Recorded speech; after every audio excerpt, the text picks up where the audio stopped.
السلام علیکم. لو بھائی، شاہین کلب میں آج میرے ساتھ ہیں پروین باجی، سلطانہ باجی اور سدھو بھائی. عابدی بھائی، آپ میرا نام ہمیشہ سب سے آخر میں لیتے ہیں. عابدی بھائی بالکل ٹھیک کرتے ہیں، خواتین کی باری ہمیشہ پہلے آتی ہے. اور سدھو بھائی، اگر آپ کو اردو سمجھنے میں کچھ مشکل ہوتی ہو تو انگریزی میں سن لیجئے کہ لیڈیز فرسٹ. ہاں بھائی، سلطانہ باجی نے بالکل ٹھیک کہا. جی نہیں، بالکل غلط کہا. ایک زمانے میں میرا بھی یہی خیال تھا کہ عورتوں کی باری پہلے آنی چاہیے، لیکن پھر ایک واقعہ ایسا ہوا کہ مجھے اپنا خیال بدلنا پڑا. کیا تھا وہ واقعہ؟ جی میں آپ کو نہیں سناؤں گا، آپ تو دشمن واقعہ ہیں.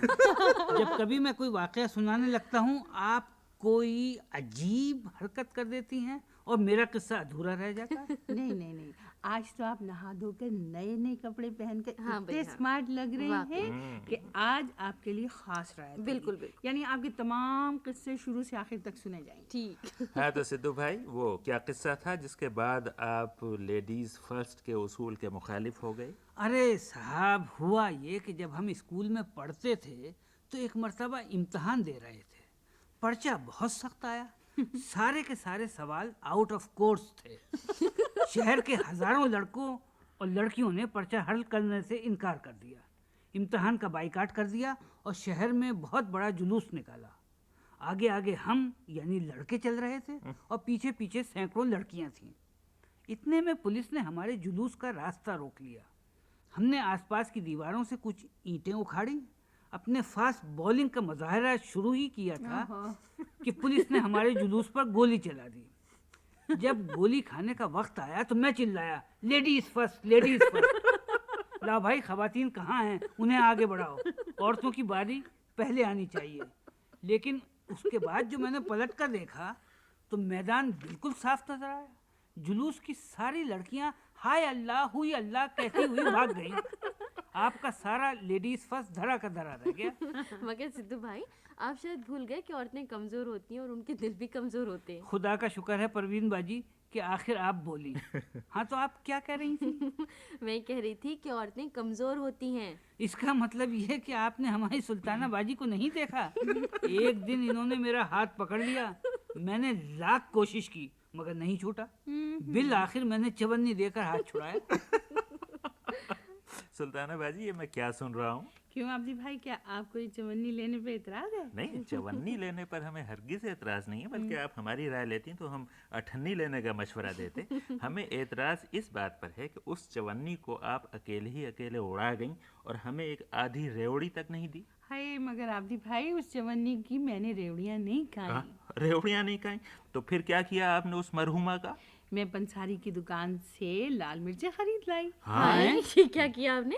لال مرچیں خرید لائیں؟ جی ہاں، یہ دیکھیے لال مرچوں کی پڑیا، یہ دیکھیں، اور یہ دیکھیے اس کے اندر کیسی لال لال سرخ رنگ کی سوکھی مرچیں بھری ہوئی ہیں. سالن میں ڈالیں گی تو وہ بھی سرخ ہو جائے گا. جی نہیں، مگر یہ لال مرچیں سالن میں ڈالنے کے لیے نہیں ہیں. کیا سالن میں ڈالنے کے لیے نہیں؟ تو پھر آپ کیا ان کا اچار ڈالیں گی یا چٹنی پیسیں گی؟ یا ان کا حلوہ پکائیں گے؟ جی نہیں، ان لال مرچوں کی مدد سے سدھو بھائی پر سے نظر اتاروں گی. مگر وہ کیوں؟ ہائے، سدھو بھائی نہا دھو کر کپڑے بدل کر بالکل چاند سے شہزادہ لگ رہے ہیں. ان کی امی جان زندہ ہوتی تو گال پر تل لگاتی. تو کیا آپ ان لال مرچوں کی چٹنی پیس کر سدھو بھائی کے گال پر کوئی لال تل بنائیں گے؟ نہیں عابدی بھائی، مرچوں سے نظر اس طرح نہیں اتاری جاتی. پھر کیسے اتاری جاتی ہے؟ دیکھیے، پہلے میں ان مرچوں کو سدھو بھائی کے سر پر سے 7 مرتبہ گھماؤں گی. چکر آ جائے گا بی بی. کسے؟ مرچوں کو؟ اچھا، پھر مرچوں کو 7 مرتبہ گھما کر یہ جو اسٹوڈیو کا آتش دان میں آگ جل رہی نا، اس میں ڈال دوں گی. یہ غضب نہ کیجیے گا. سارے اسٹوڈیو میں دھواں بھر جائے گا. ہاں بھائی، بالکل سانس لینا مشکل ہو جائے گا. دم گھٹ جائے گا. زور کی کھانسی اٹھ جائے گی. ایسی دھانس اٹھے گی کہ حلق بند ہو جائے گا. آنکھیں بھی لال ہو جائیں گی. اور ان سے پانی بہے گا. ارے سدھو بھائی، آپ بھی تو کچھ بولیے. آپ کیوں گڈے کی طرح خاموش بیٹھے ہیں؟ میں اس لیے خاموش بیٹھا ہوں کہ آپ لوگوں کو ڈرنے کی ضرورت نہیں. اچھا. میں جب چھوٹا تھا تو امی جان اسی طرح میرے اوپر سے مرچیں اتار کر آگ میں ڈال دیتی تھیں اور ان میں سے ذرا سا بھی دھواں نہیں اٹھتا تھا. امی جان کہا کرتی تھیں کہ بس اس کا مطلب یہ ہے کہ نظر اتر گئی. جی ہاں، اس کا یہی کمال ہے، مرچیں جل جاتی ہیں اور دھواں نہیں اٹھتا تو اس کا مطلب ہوتا ہے کہ نظر اتر گئی، اور اگر دھواں اٹھے اور کھانسی اٹھے تو اس کا مطلب ہے کہ آدمی بڑا سخت جان ہے، اس پر کسی کی نظر کا اثر نہیں ہوتا۔ واقعی صاحب یہ نظر اتارنے کا بڑا لاجواب ٹوٹکا ہے۔ ایک روز پڑوسن کا لڑکا حلوہ کھاتا ہوا میرے سامنے سے گزر گیا۔ بس بس بس سدھو بھائی، ہمیں پتہ ہے کہ اس کے بعد کیا ہوا ہوگا۔ کیا ہوا ہوگا؟ رات بھر اس غریب کے پیٹ میں درد ہوا ہوگا۔ ارے صاحب، آپ کو کیسے پتا چلا؟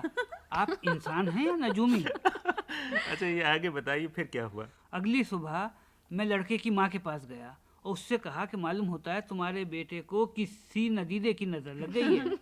میں تمہیں بہت آسان علاج بتاتا ہوں، اب تم یہ کرو کہ جتنا حلوہ باقی بچا وہ مجھے کھلا دو۔ نہیں صاحب، میں نے کہا کہ لڑکے کے اوپر سے مرچیں اتار کر آگ میں ڈال دو۔ کس کو؟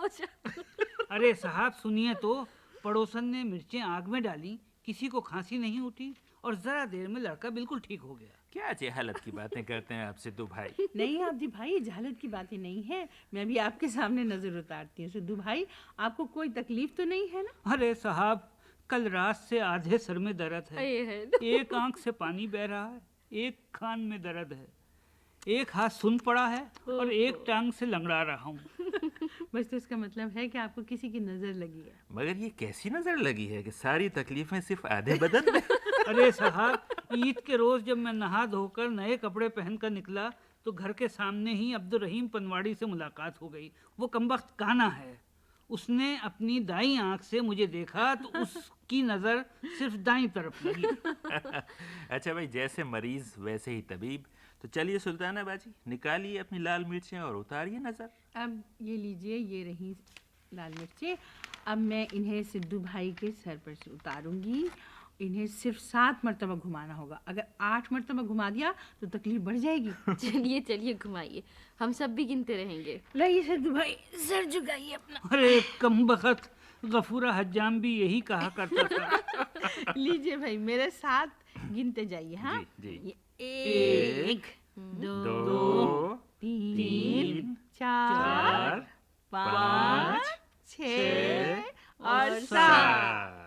اب آپ کیا کریں گی ان مرچوں کا؟ بس اب میں انہیں آگ میں ڈالتی ہوں، آپ دیکھیے گا نہ دھواں اٹھے گا اور نہ کسی کو کھانسی آئے گی۔ اس نظر اتارنے پہ یاد آیا کہ ہم جب چھوٹے سے تھے اور کبھی بیمار ہوتے تھے تو بڑے ابا یعنی ہمارے دادا مرحوم ہمارے ہاتھ سے ایک پیسہ چھوا کر سبزی منڈی جاتے تھے اور وہاں ایک اندھا فقیر بیٹھتا تھا، وہ پیسہ اسے دے آتے تھے۔ واہ، سبزی منڈی پر مجھے وہ واقعہ یاد آ گیا۔ یہ میں جاتی ہوں۔ ہوا یہ کہ ایک مرتبہ ابا حضور سبزی منڈی گئے۔ مرچیں کیوں جلائیں؟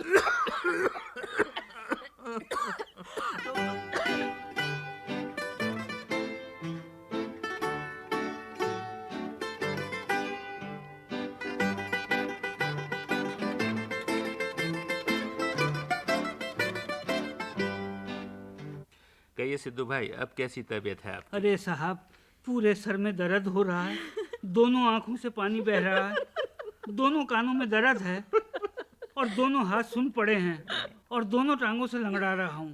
اب مجھے حکیم کے پاس جانا پڑے گا۔ سدھو بھائی، آپ سے تو وہ چمپینزی اچھے ہیں جو اپنا علاج خود کر لیتے ہیں۔ ارے ہاں پروین باجی، پچھلے ہفتے آپ نے بڑی اچھی باتیں بتائی تھیں۔ میرا خیال ہے کہ بہت سے جانور اپنا دوا علاج خود کرتے ہیں۔ ہاں سلطانہ باجی، آپ کا خیال بالکل ٹھیک ہے۔ کتے اور بلی کے متعلق ہم نے اکثر سنا ہے کہ ان کا پیٹ خراب ہو تو وہ گھاس چباتے ہیں۔ بعض دوسرے جانور بھی بیمار ہو کر مختلف جڑی بوٹیاں کھاتے ہیں۔ وہ جنگلوں یا جھاڑیوں میں جا کر وہی گھاس یا پتے ڈھونڈ لیتے ہیں جو ان کے لیے دوا کا کام کرتے ہیں۔ ایک مرتبہ ایک جنگلی مرغ پکڑا گیا جس کی ایک ٹانگ پر سخت مٹی منڈھی ہوئی تھی، جیسے کہ ہڈی ٹوٹنے پر پلاسٹر چڑھایا جاتا ہے۔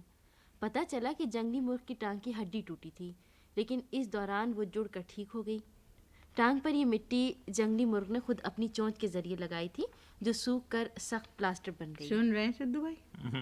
ایک اور جنگلی پرندے کے بارے میں مشہور ہے کہ وہ زخمی ہو جائے تو سخت گھاس اور گیلی مٹی کا لیپ بنا کر زخمی حصے کے اوپر لگا لیتا ہے۔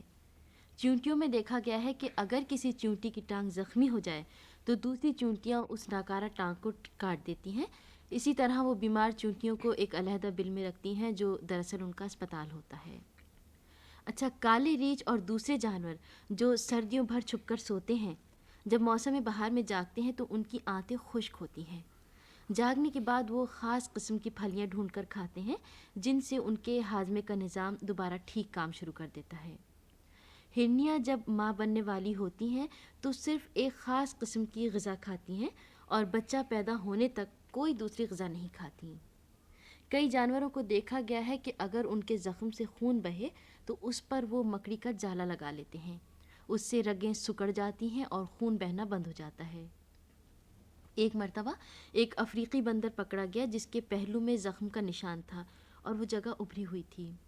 اس کا آپریشن کیا گیا تو پتہ چلا کہ کچھ عرصے پہلے اسے گھاؤ لگا تھا۔ بندر نے ایک پودے کی پتیاں چبا چبا کر ان کا گولا بنایا اور اسے زخم کے اندر رکھ لیا۔ سائنسدانوں کا کہنا یہ ہے کہ یہ پتیاں دواؤں میں استعمال ہوتی ہیں اور زخموں کو بہت جلدی ٹھیک کر دیتی ہیں۔ اچھا تو سدھو بھائی، میرا خیال ہے کہ آپ بھی کسی باغ میں جا کر کچھ پتے چبائیں، آپ کی طبیعت ٹھیک ہو جائے گی۔ جی نہیں، وہ جو آپ کی پڑیا میں لال مرچیں باقی بچی ہیں آپ انہیں چبائیے، میری طبیعت ٹھیک ہو جائے گی۔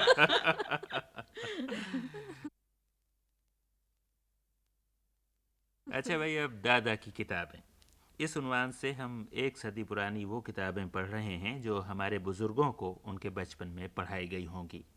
آج کل ہم 110 سال پرانی کتاب منتخب الحکایات سے کچھ حکایتیں پڑھ رہے ہیں۔ اسکول کے بچوں کے لیے یہ کتاب اردو کے مشہور ادیب ڈپٹی نذیر احمد صاحب نے لکھی تھی۔ اس کتاب کی زبان بہت صاف ستھری اور اچھی ہے، جگہ جگہ جان بوجھ کر کچھ مشکل لفظ استعمال کیے گئے ہیں مگر اس طرح کہ بچوں کی سمجھ میں آ جائیں۔ تو آؤ منتخب الحکایات سے کچھ اور حکایتیں پڑھیں۔ ایک جنگلی اور ایک شہری چوہے میں پرانی دوستی تھی۔ جنگلی چوہے نے اپنے دوست شہری چوہے کی دعوت کی اور جو سامان میسر آ سکتا تھا اپنے دوست کی مہمانی کے لیے جمع کیا۔ چونی کی روٹی کے پھپھوندی لگے ہوئے ٹکڑے تو گویا دسترخوان پر بڑا عمدہ کھانا تھا۔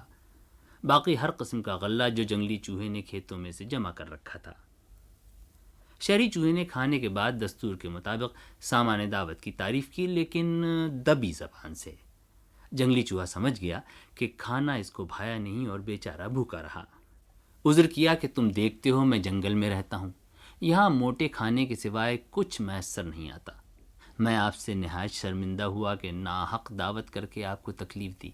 شہری چوہا بولا، زندگی آرام سے بسر کرنی چاہیے، کھانے سے زیادہ ضرورت کی کوئی چیز نہیں۔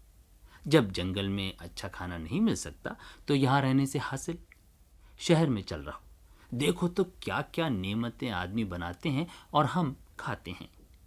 اور میں گھر میں صلاح کر کے انشاءاللہ آپ کی دعوت کروں گا اور شہر کے سامان آپ کو دکھاؤں گا۔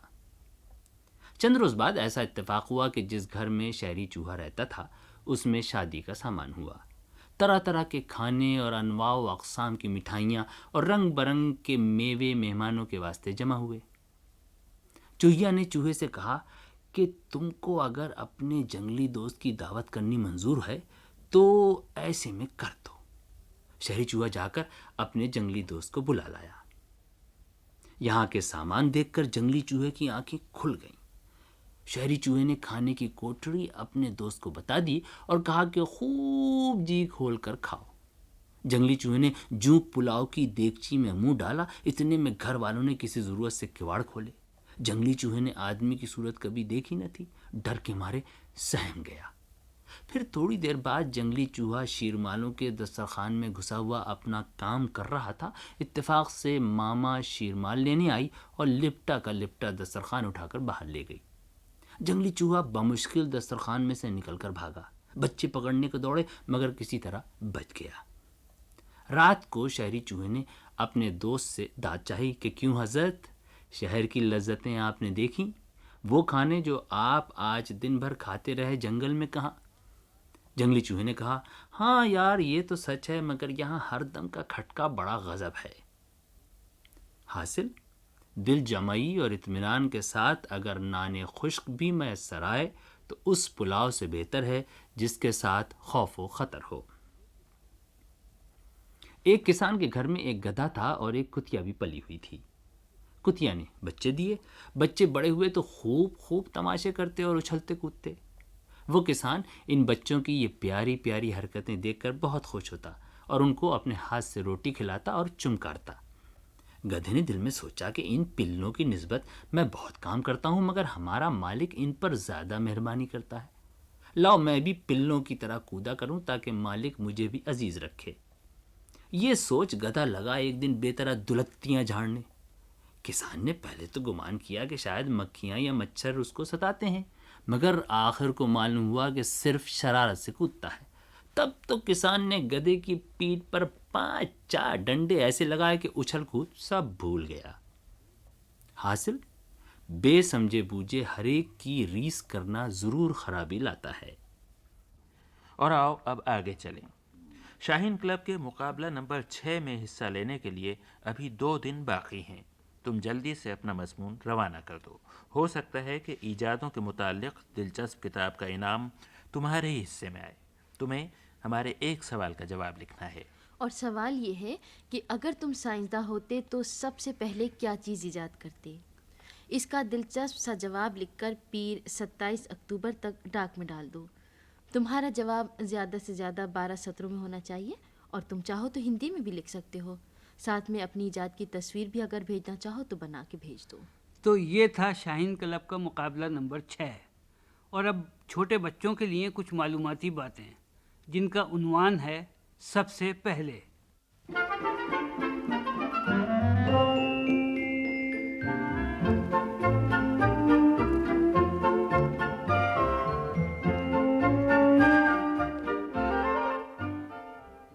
تم سوچتے ہوگے کہ انسان نے سب سے پہلے گنتی کیسے لکھی ہوگی؟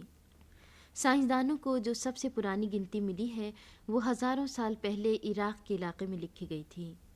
وہ لوگ اس طرح یہ حساب رکھتے تھے کہ کس نے ٹیکس ادا کیا ہے اور کس نے نہیں۔ ان کی گنتی سیدھی سادھی ہوتی تھی۔ 1 کے لیے وہ 1 نشان بناتے تھے اور 2 کے لیے 2 نشان۔ 15-20 تک لکھنے کے لیے تو یہ طریقہ ٹھیک تھا، لیکن اس طرح بڑے ہند سے لکھنا اور پھر انہیں پڑھنا بہت مشکل تھا۔ لہٰذا 10، 100 اور دوسرے بڑے ہندسوں کے لیے انہوں نے 1 مختلف نشان مقرر کر لیا۔ اس وقت ہر چیز 10-10 کی ٹکڑیوں میں گنی جاتی تھی، کیونکہ ہاتھ کی 10 انگلیوں پر ان کا حساب رکھنا آسان تھا۔ کمپیوٹر۔ سب سے پہلا کمپیوٹر کوئی 150 سال پہلے بننا شروع ہوا تھا۔ یہ بات ہم نے اس لیے کہی کہ اس وقت کے سائنسداں کی سمجھ میں نہیں آیا کہ اب اسے ختم کیسے کرے۔ کمپیوٹر انگلستان کے ایک بہت ذہین ماہر ریاضی چارلس بیبیج نے ایجاد کیا تھا۔ ماہر ریاضی اسے کہتے ہیں جسے حساب کے مشکل سے مشکل سوال بہت اچھی طرح یاد ہوں۔ بیبیج نے جو کل پرزے تیار کیے وہ اس وقت کمپیوٹر نہیں بلکہ انالیٹیکل انجن کہلاتے تھے۔ بیبیج نے اپنی اس ایجاد پر 50 سال تک کام کیا۔ اس نے اپنی ساری پونجی اس پر ختم کر دی۔ حکومت نے بھی اسے 17,000 پاؤنڈ دیے، وہ بھی خرچ ہو گئے، مگر مشین مکمل نہیں ہوئی۔ بات یہ ہے کہ اس نے چیز تو بالکل ٹھیک اور صحیح ایجاد کی تھی، مگر اس وقت تک سائنس نے اتنی ترقی نہیں کی تھی کہ ایسی پیچیدہ مشین بنائی جا سکے۔ بیبیج نے جو کام شروع کیا تھا وہ کبھی رکا نہیں، اور بعد والے سائنسداں کمپیوٹر بنانے میں کامیاب ہو گئے، مگر وہ کمپیوٹر اتنے بڑے ہوتے تھے کہ صرف بڑی بڑی عمارتوں ہی میں سماتے تھے۔ اور اب تو کمپیوٹروں نے اتنی ترقی کر لی ہے کہ ایک الماری کے برابر کمپیوٹر دنیا زمانے کی باتیں یاد رکھتا ہے اور ہر قسم کا حساب کتاب رکھ سکتا ہے۔ بعض کمپیوٹر ایک میز سے بڑے نہیں ہوتے، اور وہ وقت دور نہیں جب کمپیوٹر ہماری ہتھیلی پر آ جائے گا۔ اچھا بھائی، باقی باتیں اگلے ہفتے۔ ہاں، تو اس وقت تک کے لیے ہمیں اجازت دو۔ خدا حافظ۔